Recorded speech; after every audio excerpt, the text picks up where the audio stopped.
Hello, friends and followers. This is just a quick little podcast slash vlog something. I thought just for fun I would outline my possibly my top 3 pet peeves when it comes to fiction. And this applies to all sorts. I've been binge reading basically a shitload of fantasy novels lately as I try to kind of write my own to sort of learn about how to do it, everything from the broader scopes of plotting and character arcs, how to do that, down to the little things about how to properly do descriptions and prose and dialogue, and just kind of it helps to it's like the reading books is kind of like the mental equivalent, I guess, of going to the gym and pumping weights, doing your deadlifts and your bench presses. That's kind of reading a lot of fantasy fiction in general, but for me particularly fantasy fiction is kind of it's the mental equivalent of doing that. It helps with learning how to do it. But these doesn't just apply to books, though. This would also apply particularly to film and TV shows. In fact, that's probably more what I'll give examples for as I go along, because they're kind of more well-known than most fantasy novels. There are a few real heavy hitters, your Lord of the Rings, Wheel of Time, Harry Potter, in recent years, A Song of Ice and Fire, aka Game of Thrones. But beyond that, let's be honest, fantasy novels get a bit niche. If you pull up kind of sales charts, a lot of the top selling stuff sells only in like the low 6 digits, and that's the higher end of it. A lot of fantasy novels probably sell in the 5-digit range, so that means that billions and billions of people and hundreds of millions of people in the US where I am haven't read these things, whereas the movies and TV are a little bit more widely consumed.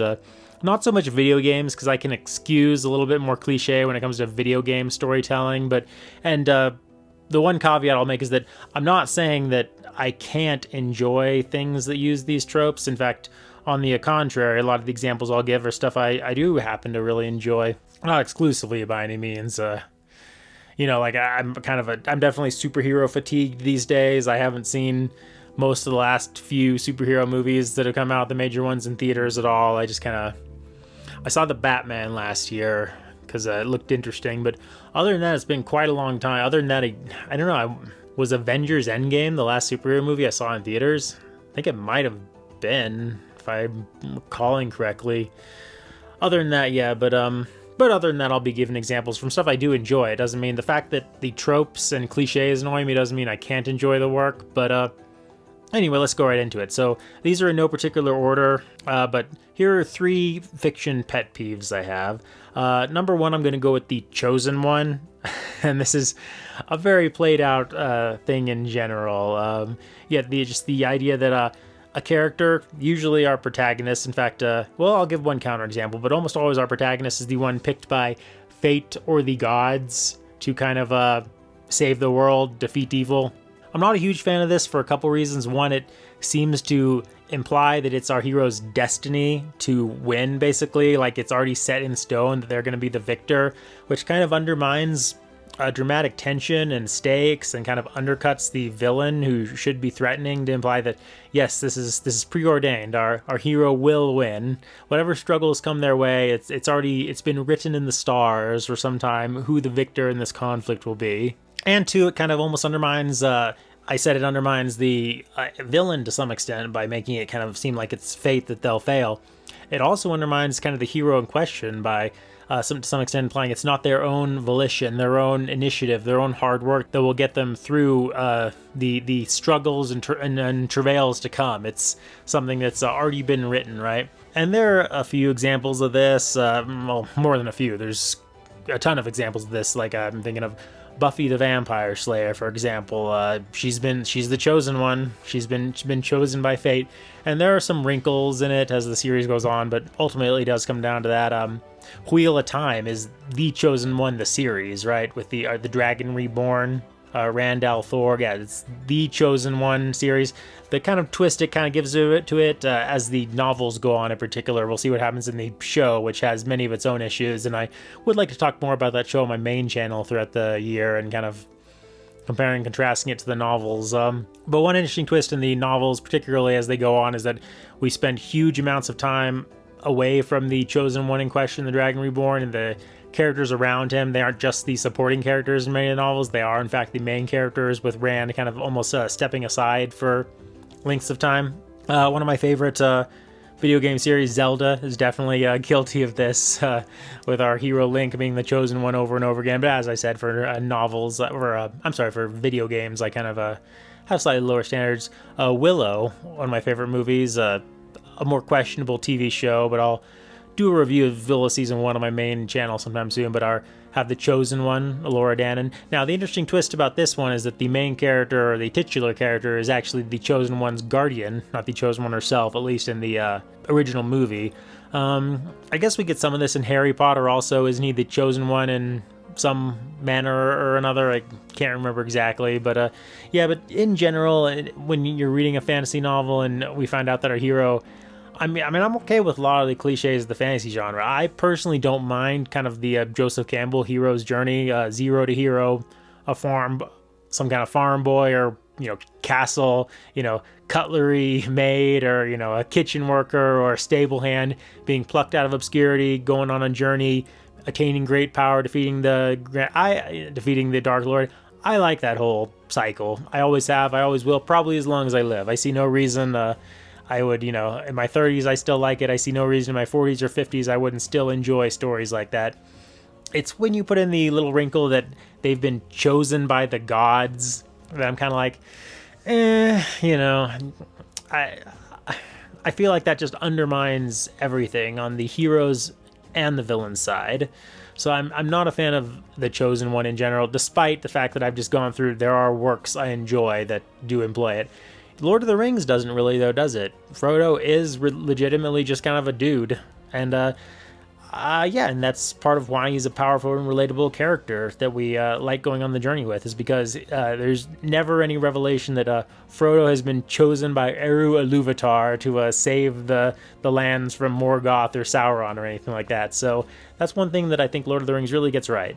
Now, this next fiction trope that annoys me, pet peeve, is not fantasy exclusive, although you do commonly find it in the fantasy genre, but I've seen it in everything from, teen dramas to crime shows to just kind of like any sort of, drama, particularly in film and television. And that is dream sequences that are not explicitly presented as dream sequences.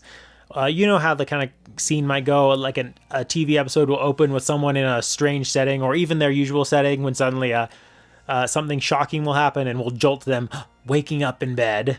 And I'm not a fan of this.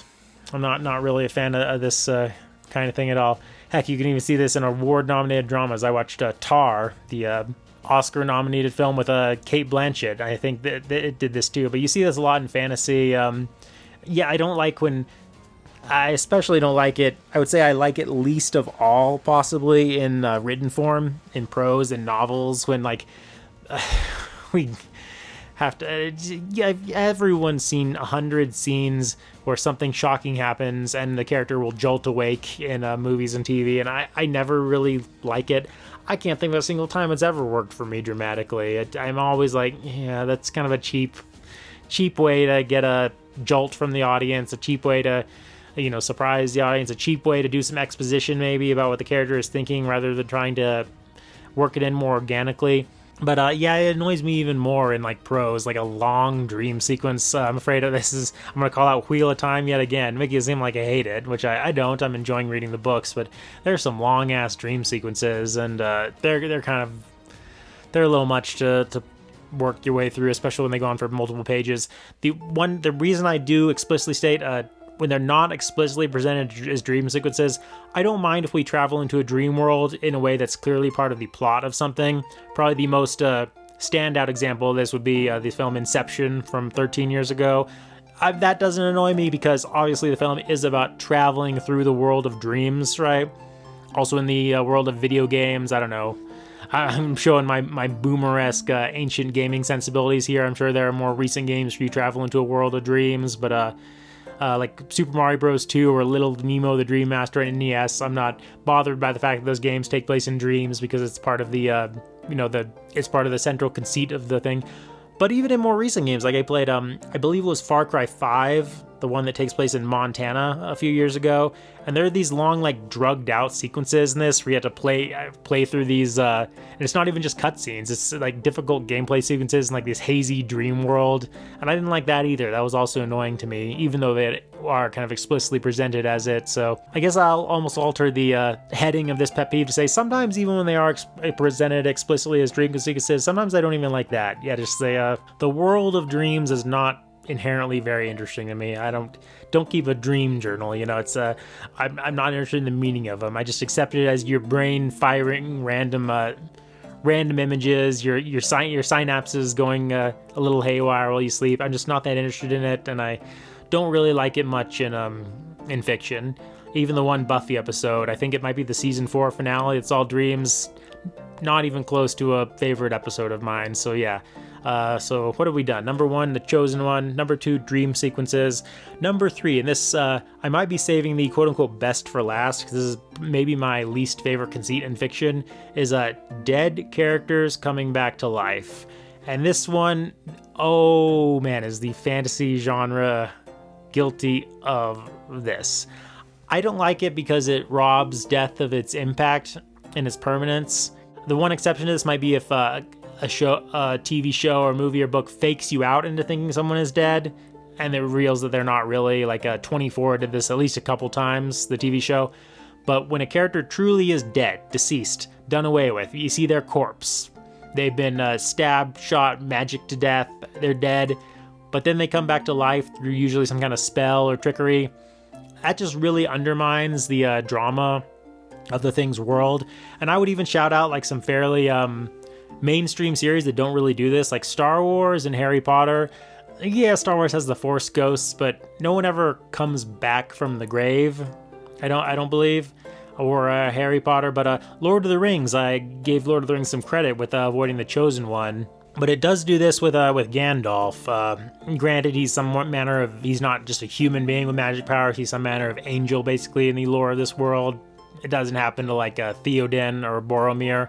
But even so, I remember reading some piece once where George R.R. Martin was criticizing Lord of the Rings for this, but then he's guilty himself. Spoilers for both the Song of Ice and Fire books and the Game of Thrones TV show coming up. But Catelyn Stark in the books, of course, comes back to life. Granted, she's like a messed up zombie, but in the show, Jon Snow is brought back to life just through a fairly simple incantation with no real impact. He just comes. Granted, it's because he was just stabbed cleanly, I guess. If your head is cut off, you can't be magic back to life. But that does kind of undermine the drama a little bit, even if it has the kind of clean explanation that he was just stabbed and he was brought back almost immediately after. They say like explicitly, they mentioned like Ned Stark can't come back to life, and I'm sure the various other characters who were blown away by dragon fire and whatnot can't. But and then another one that annoyed me with this was Pirates of the Caribbean. Spoilers for a really old movie coming out. The end of movie 2, Jack Sparrow gets eaten by the Kraken, right? And then in movie 3, forgive me, I haven't seen this movie in probably 12 or 13 years. I don't remember exactly what happened, but don't they just travel into the afterlife and just pick him up and take him back out? I don't like that kind of thing. Basically, every superhero media in the world is absolutely terrible with this. There's too many examples to even begin to name. Characters come back from the dead in those all the time. It's like a cliche of the superhero comic books in particular, but even the films a lot of times, we have Superman being brought back to life pretty easily, and countless other examples. Buffy the Vampire Slayer, I keep coming back to this. It seems like it's a good show in many ways, but it also has a lot of tropes that annoyed me a lot at the same time. What do you call it? A love-hate relationship, maybe? Spoilers for Buffy, if anyone has been meaning to get around to it for almost a quarter century now and hasn't yet. But at the end of season 5, Buffy is killed. Then at the beginning of season 6, because they want the show to go on and continue being called Buffy the Vampire Slayer and have Sarah Michelle Gellar in it, a spell is simply cast to bring her back to life. And the show is sort of like, there's consequences to it, which the consequences are basically that she's a bit discombobulated and has a little trouble readjusting to being alive. But I'm just putting it out there. If I ever die and someone can cast a spell to bring me back to life, the consequences are that I'm a bit discombobulated and struggle to be reorient myself to the living world, just go ahead and do it. I'm fine with it. That's not much of a consequence. They kind of attempt to explain their way around it a little bit by a character in season 6 is killed by a bullet, and then they make the explanation they can't bring that character back to life because it was not of the magical world. That's their kind of clever little workaround. Buffy was only allowed to come back to life because she was killed by magic. But even so, this trope is a big problem across the entire fantasy genre, even somewhat in like the non-fantasy sci-fi realm. Like going back to the Marvel example, wasn't that show Agents of S.H.I.E.L.D.? Coulson, is that the main character's name? He was just someone who was killed in I think he was just stabbed to death, right? In one of the Avengers movies, and then magicked back to life. Yeah, superhero stuff is bad with this. Fantasy stuff is bad with this. Video games, I know I said I have a lighter standard for that, but they're terrible with this. Yeah, I don't like it when dead characters are brought back to life. It's very undermining of any sort of dramatic stakes for me. So yeah, that's my probably my top 3 pet peeves. I'm kind of thinking of this in the context of fantasy, particularly fantasy literature, which I've been consuming oodles of in the last couple years or so, but definitely movies and TV shows too. Yeah, I don't like The Chosen One. I generally do not like dream sequences unless it's really important to the plot and clearly presented as that.